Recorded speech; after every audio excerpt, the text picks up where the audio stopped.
Bonjour chers amis, voilà pour étayer les concepts que je viens d'énumérer et pour éviter d'ajouter encore des pages à ce livre qui dépasse déjà le 670 pages, on ne peut pas quand même faire un livre de 1000 pages. Donc voici des QR codes qui vous aident à approfondir le sujet exposé. Je disais donc, les relations entre les êtres humains sont très complexes. Ok, vous devez absolument le savoir, mais vous le savez déjà que l'être humain, dans ses premières approches, elle construit ses relations sur les apparences physiques. C'est ce que ses yeux, ses organes de sens captent, ce qui est tout à fait logique. Mais chez l'être humain, chez l'animal, il n'y a pas tellement le physique, si, parce qu'il y a aussi les hormones, les phéromones qui attirent certains animaux, enfin la plupart, ils s'attirent par les phéromones, d'accord? Mais ils ont aussi le corps astral et le corps émotionnel, les animaux. Mais nous, en plus du corps physique, du corps émotionnel, on a cette étincelle qui est là, au milieu, là. Donc, d'après mes recherches et découvertes et mes expériences personnelles et ressentis personnels, c'est cette étincelle qui est d'origine divine. Enfin, c'est une sorte de flamme, une étincelle. Mais ce n'est pas Dieu qui est en nous. Le corps, c'est le temple. C'est le royaume de Dieu en vous, c'est-à-dire une partie de l'amour divin. Est-ce que c'est clair? Donc, en fait, notre propre nature est amour. Donc, nos relations, si j'agrandis, vous voyez, doivent, s'ils sont établis sur la base de l'amour, eh bien, c'est l'expansion, c'est extraordinaire. Vous ressentez les choses d'une façon cosmique, alors que la peur de l'autre rétrécit votre champ, votre champ de perception de votre environnement et l'autre. Les relations sont complexes, comme je dis, elles peuvent s'établir par l'empathie spirituelle ou par les attraits physiques. Bien sûr, l'idéal, c'est d'équilibrer les deux. Il y en a qui commencent par le physique pour finir par le spirituel, enfin, par le véritable amour de cœur à cœur. C'est très complexe, mais sachez que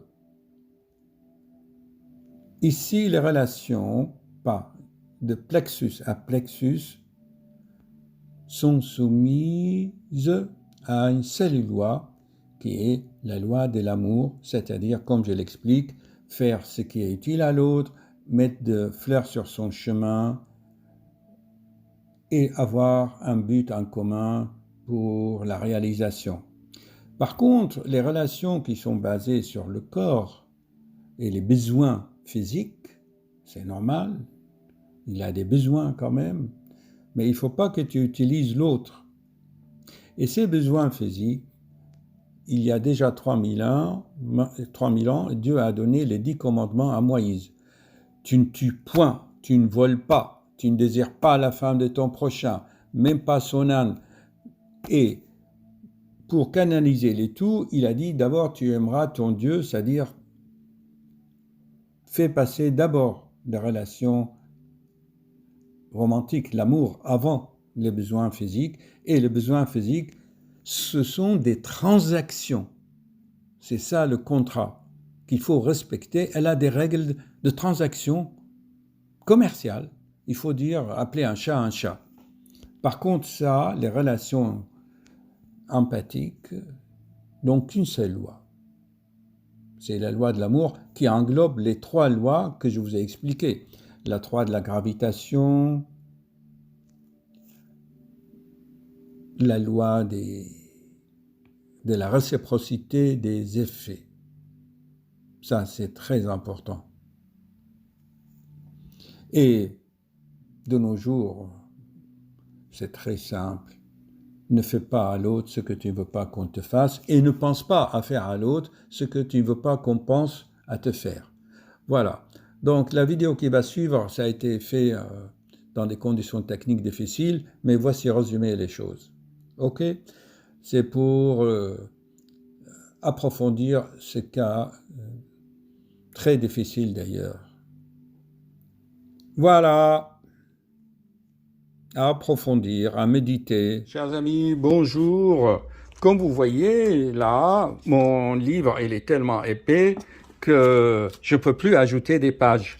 Et pourtant, il y a tellement de concepts à développer que si je dois encore écrire des pages, il m'en faudra encore 200 ou 300, ça fera un livre de 1000 pages. Alors, j'ai trouvé l'idée suivante, c'est que quand il y a un concept à développer dans le livre, eh bien, je crée une vidéo et je mets le code QR. Par exemple, là, ici, il y a des codes QR et je développe le sujet. Alors, vous vous souvenez que dans mon chemin de vie, là, je vous ai parlé que je m'étais connecté au champ quantique unifié qui s'appelle le champ magnétique quantique amour-mémoire. C'est-à-dire que notre cosmos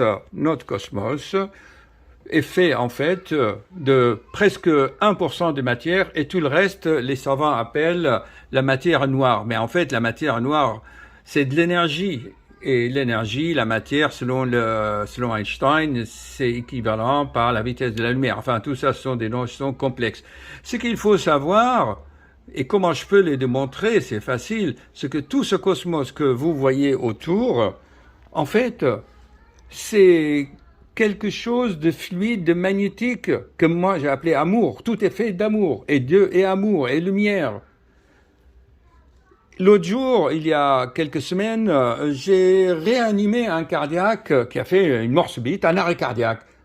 Vous savez que je suis ancien cardiologue, j'ai réanimé avec le SAMU de Paris et aux États-Unis, au Mexique et un peu partout dans le monde.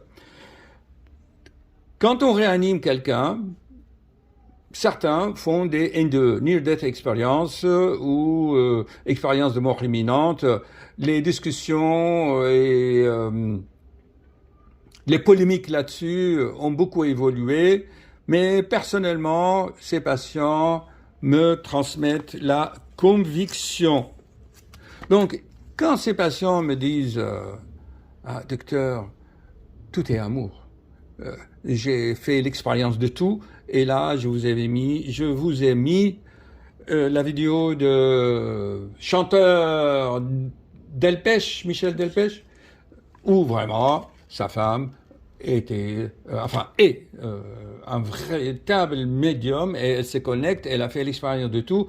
Alors pour cela, je l'explique aussi dans le livre, il ne s'agit pas de faire comme les chamans, de prendre de LSD ou de ayahuasca ou de plein d'autres substances pour accomplir des transes, ni de faire les voyages astrales, certains le font. On n'a pas besoin de tout ça, je l'ai expliqué dans le livre, c'est la bioméditation par observation, tu observes. Et là-dessus, je vais vous raconter une histoire d'un soufi, Ibrahim. Il y a deux de ses élèves, ils voulaient fumer, mais ils étaient un peu gênés. Est-ce qu'on doit méditer en fumant, en étant initié à tout cet enseignement? L'un il dit oui, l'un il dit non. Alors finalement, il s'adresse au maître. Allons-y, demandons au maître. Bon, ils vont chacun séparément. Bon, quelques jours après, il y en a un qui est assis dans le jardin et l'autre arrive avec une cigarette et le fumet. Son ami le regarde frustré. Alors, le maître t'a dit, toi, tu fumes, mais moi, il m'a dit que non. Alors l'autre lui dit, ça dépend comment tu lui as posé la question. Il me dit, moi, je lui ai posé la question, est-ce que je peux fumer en méditant? D'accord? Écoutez-moi bien. Et l'autre qui fumait, il m'a dit, non, moi, je lui ai posé la question, est-ce que je peux méditer en fumant? Eh bien, tout dépend. Pour vous, c'est quoi la méditation? Vous voyez, je veux dire. Alors, dans mon livre, je vous ai dit que la méditation, les yeux fermés, assis dans des postures, moi personnellement, j'ai essayé, j'ai pas trouvé beaucoup de résultats. Il y en a qui essayent, ils font ce qu'ils veulent, mais je pense que tout est méditation dans la vie. Il peut méditer en fumant, ça veut dire quand tu fumes. D'ailleurs, j'ai expliqué une méthode pour stopper le tabac en méditant, tout en fumant. Je n'interdis pas. Tu allumes la cigarette, tu conscientises tes gestes, tu regardes la fumée, voilà, la fumée noire, c'est toutes mes pensées noires que je vais chasser. Tu médites, et ça s'appelle la bioméditation par observation. Tu observes intelligemment. Tu observes intelligemment et tu réfléchis. Je l'explique souvent dans mon livre. Alors, pourquoi je vous parle de tout cela? C'est très important parce que le cas numéro 9 dans le livre, il y a une drôle d'histoire. C'est quoi l'amour et c'est quoi une relation amoureuse? L'amour, c'est dans ton cœur, c'est la douceur de ton âme, quand tu es connecté. Je vous ai montré dans ma vidéo qui montre que avec mon aura, j'étais connecté. Donc tu rayonnes, tu es charismatique, tu as un sourire qui apaise ton entourage. Mais une relation amoureuse, l'amour n'est pas une relation entre deux sexes ou entre un maître et son chien. Ça, c'est pas l'amour, ce sont des transactions. Oh, il y en a à Paris qui vont mettre des cadenas sur les balustrades, des ponts en disant ça y est, on est liés pour la vie. Eh ben, ça se termine souvent par des événements tragiques avec plus de haine, autant que de haine qu'il y avait, soi-disant, de l'amour. Donc, je m'explique bien. C'est que quand tu es, soi-disant, avec quelqu'un, tu aimes cette relation. Ok, c'est une transaction. Et cette transaction est soumise à des règles, à des lois. Quand on dit tu dois aimer Dieu, Jésus, mais Dieu t'a donné, tu veux m'aimer, tu écoutes mes 10 commandements. Tu écoutes les 10 commandements. Ah, cela veut dire que tu m'aimes. Donc ce sont des règles de transaction qui vont t'orienter plus tard après le trépas. Souvent, les enfants de nos jours, ils sont... je dirais, ils savent pas faire de syllogisme, des raisonnements, ils savent pas. Et ils sont très susceptibles, arrogants. Je continue donc, chers amis. Je disais dans le cas numéro 9 dans le livre, je parlais donc de cette histoire d'amour où la femme et, le couple avait établi ses relations sur des bases financières, matérielles. Il y avait une confusion entre l'amour et la relation.